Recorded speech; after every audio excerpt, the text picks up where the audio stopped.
सुनिश्चित है। मैं चाहूंगा श्रीमान केपी सिंह जी, सोनेलाल जी आ गए हैं, तो मैं चाहूंगा आ जाइए सर, समय कम है और बहुत जल्दी हमारे मुख्य अतिथि जी आने वाले हैं।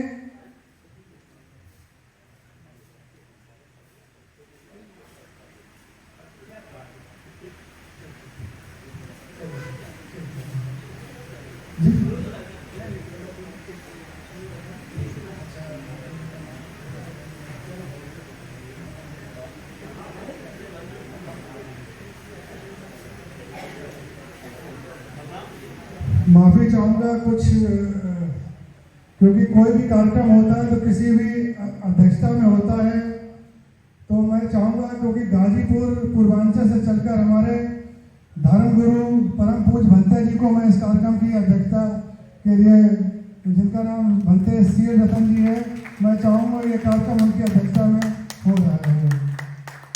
अब मैं चाहूंगा सोनेलाल जी आए और अपने विचार रखें। एक बार जोरदार अपने विद्यालय स्कूल में दे रहे हैं। ये बताने का मकसद इस बात का है कि बाबा साहेब अम्बेडकर दुनिया में एक ऐसा महापुरुष आया जिसने अपने अल्फाजों में बयान किया कि शिक्षा वो शेरनी का दूध है जो पिएगा वो दहाड़ेगा। उस तालीम को तहजीब में बदलने के लिए तौफीक अहमद साजिद सर उस कौम को तालीम शुदा कर रहे हैं जो आज इस जलसे मौके मुकर्रम के मौके पर आपके बीच तशरीफ फरमा है, आपके बीच में है, आज के मेहमान हैं और हमारे नजदीकी साथी बलराम सिंह यादव साहब जो कानपुर की सरजमी से चलकर के आए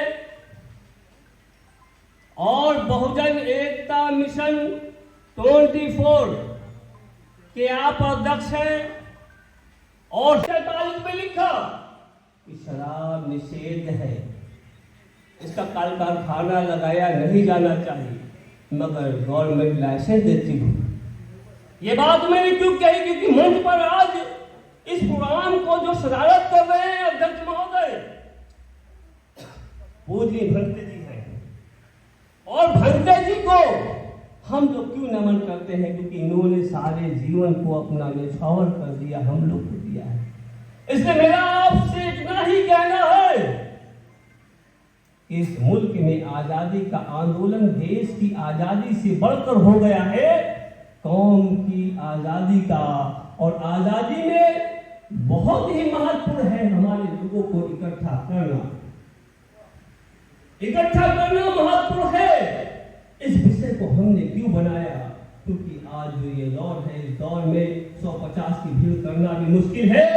इसलिए हम इतना ही कहना चाहेंगे कि देश में अगर आप चाहते हो कि बहुजनों का राज हो तो आपको एक काम करना होगा कि जो शेड्यूल कास्ट के लोग हैं मुस्लिम समाज के लोगों के गले लग गए। जब मुस्लिम समाज के लोगों के साथ बैठना उठना शुरू करेंगे तो देश में परिवर्तन की लहर आएगी। देश में परिवर्तन की लहर कब आएगी? जो ये वर्ड दिया गया है बहुजन एकता मिशन 24 आवर्स, तो ये बहुजन एकता कब होगी? जब बहुजनों के लोग एक साथ होंगे। इसके लिए हम लोगों ने तय किया कि देश की आजादी में जो लोगों ने अपने जानों की न्यौछावता की है, जान की आहुति दी है, बलि दी है, उसमें हम भुला नहीं सकते कि हमारे बीच में फतेह बहादुर दिल साहब भी कानपुर से आए हैं। उनके लिए जोरदार तालियां। ये नामी जामी शख्सियत है और आप बेपनाह गरीबों से मोहब्बत करने वाले हैं। ये जो मंच को सजाने का प्रोग्राम चल रहा है, ये वक्ता का दौरान है। अगर मैं किताब पढ़ूं तो टाइम नहीं, इसलिए मैं आपको बता रहा हूँ, तारुफ करा रहा हूँ कि आपके बीच में कैसे मेहमान बैठे जिनको सुनने का मौका मिलेगा। इस वक्त को देखते हुए बहुजन समाज को चाहिए कि वो अपने आप को मजबूत करने में लग जाए। वक्त इतना गर्दिश का आया है कि ब्रिटिश हुकूमत इतनी खतरनाक नहीं थी जिससे भगत सिंह ने आजाद कर दिया। वर्तमान की हुकूमत इतनी खतरनाक है कि आईपीसी को बदल करके देश में बीएनएस को लागू कर दिया। इसको पढ़ना चाहिए। बीएनएस के एक एक्ट बनाया गया, कानून बनाया गया है। धाराओं को तोड़ करके उसमें कुछ धाराएं जोड़ी गई है कि जो शख्स हमारे पक्ष में नहीं बोलेगा उसके लिए टास्क बनाई गई है। वो कहीं भी उठा कर ले जाकर सवाल जवाब करेगी, काउंटर कर देगी। ये जो एक पैदा किया गया है ये बताने का इसको पढ़ने की जरूरत है। अगर आप बीएनएस को पढ़ेंगे तो आपको महसूस होगा कि भारत में कौन सा कानून हमारे खिलाफ लाया गया। धीरे धीरे कर देश को बदल रहे हैं, देश की कानून व्यवस्था बदल रहे हैं। जो आप बार बार कहते हैं संविधान खत्म हो जाएगा, इस बात को बताने को संविधान नहीं खत्म होगा बल्कि संविधान की धाराओं को तोड़ा जाएगा। अभी उन्होंने आईपीसी को बदला है, सीआरपीसी को बदला है, आगे वो देश के अंदर अनुच्छेदों को बदलेंगे और देश में एक व्यवस्था है उस व्यवस्था को लागू करेंगे। उस व्यवस्था के लिए हम लोगों ने जो संघर्ष शुरू किया है उस संघर्ष का नाम है बहुजन एकता मिशन। और बहुजन एकता मिशन के लिए बहुत खरमाहट है लोगों में कि मैं राष्ट्रीय दल बन जाऊं। हर तरफ देखने को मिलेगा कि डॉक्टर बाबा साहब अम्बेडकर मिशन चलाने वाले राष्ट्रीय दल चल रहे, लेकिन समाज में परिवर्तन नहीं हो रहा है। और 4 लाख लोगों ने कहा मतदान करो। भारत में मतदान, गौदान, कन्यादान, भूमिदान, ये दान का प्रचलन है। इसको खत्म करने का कार्यक्रम आज का हमारा है। इस कार्यक्रम को सफल बनाने के लिए जो हम लोगों ने महसूस किया है, इस कार्यक्रम को बहुजन समाज के लिए बनाया गया है, संतों गुरुओं के लिए बनाया गया है। अगर आप चाहते हैं देश के अंदर आजादी का आंदोलन चल सके तो उसके लिए आपसे हम सिर्फ विनय करने के अंदर आए। हम भाषण करने के मूड में नहीं थे, तेरा भाषण भी नहीं है ये, क्योंकि भाषण का वक्त तो आपको दे रखा है हम लोगों ने, लेकिन इतना ही कहना काफी होगा। मंच ज्यादा देर न चलाना चाहिए उनके सबूत, क्योंकि बीच में हकमारी झकमारी का मेरा इरादा नहीं है। हमारा इरादा है टू दी पॉइंट बात करने का, समझाने का। जितेंद्र नाथ जी बहुत ही बेहतरीन तरीके से अभी आपको ट्रेनिंग देंगे, कैडर देंगे, बहुत ही अच्छी तकरीर आपको है। इसलिए आपको समझना होगा कि हम लोग क्या करने जा रहे हैं, उसकी तैयारी करनी है। उस तैयारी के लिए भगत सिंह की आजादी की क्रांति को आप पढ़ने के लिए हम नास्तिक क्यों, ये पुस्तक आपको पढ़नी चाहिए। जो पुस्तकों का अध्ययन नहीं करता उससे कुछ नहीं मालूम है। इसलिए आप लोगों को इस लड़ाई में शामिल होने के लिए आपको संगठन के द्वारा संगठित होकर इस लड़ाई को बनाना होगा, पुनरेबाजी से दूर रहना होगा। जब ऐसा आप करेंगे तो आपको फायदा मिलेगा। इसलिए हम लोगों ने तैयारी करी है, वो तैयारी के समझना है समाज में कैसे भीतर जाती लोग। वफा तलाश न कर हम नसीबों में, ये बात हम समझने वाली है। समाज में ऐसे लोग आ गए हैं, वफा तलाश न कर हम नसीबों में, ये बात कांसीराम साहब कहते हैं, ये बात उनके पर लादी में सब लोग लिख डाला। वफा तलाश न कर हम नसीबों में, क्योंकि यहाँ तो सांप पलते हैं आस्तीनों में। जो हालात है इसको मैं बयान कर रहा हूँ। हम लोग 2.5 घंटे 6 दिन स्पीच करने वाले लोग ट्रेनिंग शुदा प्रचारक हैं और पैसे से अधिवक्ता है। कानपुर कोर्ट में वकालत करते फ्री ऑफ कॉस्ट। जो बहुजनों की बात करता है हम उसकी बात करते हैं, जो डॉक्टर बाबा को मेकअप मिशन चलाता है हम उसकी बात करते हैं। अगर हमारे बीच का कोई सिपाही जो बहुजनों की लड़ाई लड़ता हुआ कोर्ट आता है उसके लिए फ्री मुकदमा लड़ने का काम हम लोग करते हैं। ये हमारे काम है। मैं आपको विदा देता हूँ, अपने साथी को देता हूँ। जय भीम, जय भारत। बहुत उम्दा आपके विचार। मुझे लगता है कि विचार सुन के कुछ बदलाव आएगा हमारे समाज में।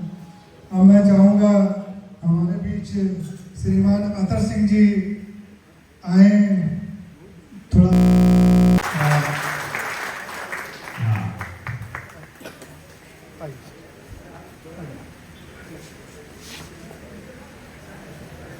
बहुत बहुत स्वागत, बहुत बहुत स्वागत।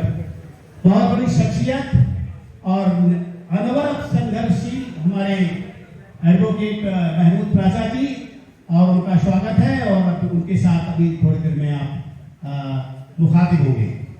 तो मैं एक बात को समाप्त करता हूं। तो उस वहां पर अंग्रेज अधिकारी ने कहा कलकत्ता में दयानंद से कि आप रोज प्रशंसा करते हैं ब्रिटिश शासन की अच्छाइयों की, तो कभी ये भी प्रार्थना कर लिया करो जब संध्या करते हो कि ये ब्रिटिश शासन भारत से कभी खत्म ना हो।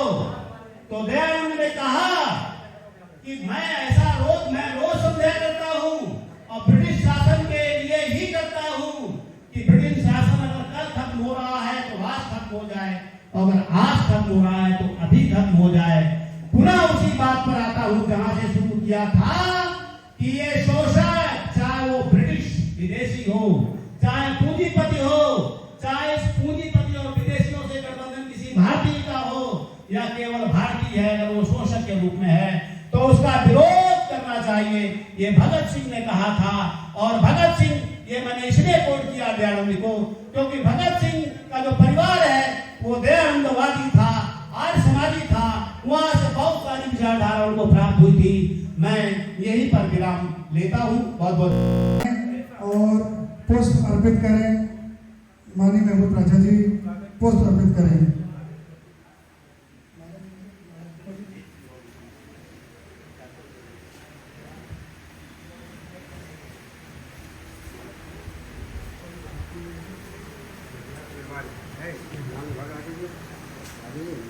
बाकी सभी साथी बैठ जाएं। बोलने के लिए।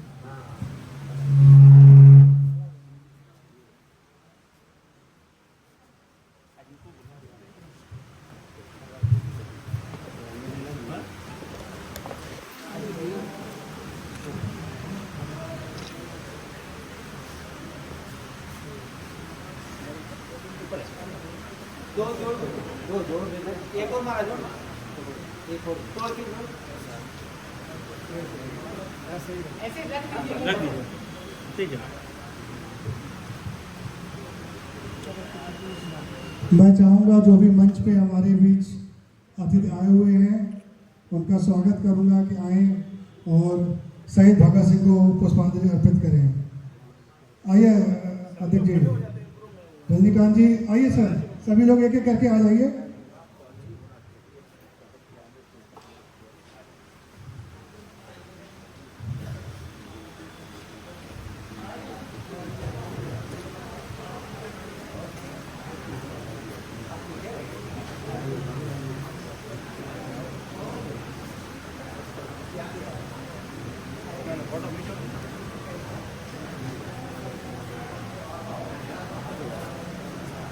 चला गया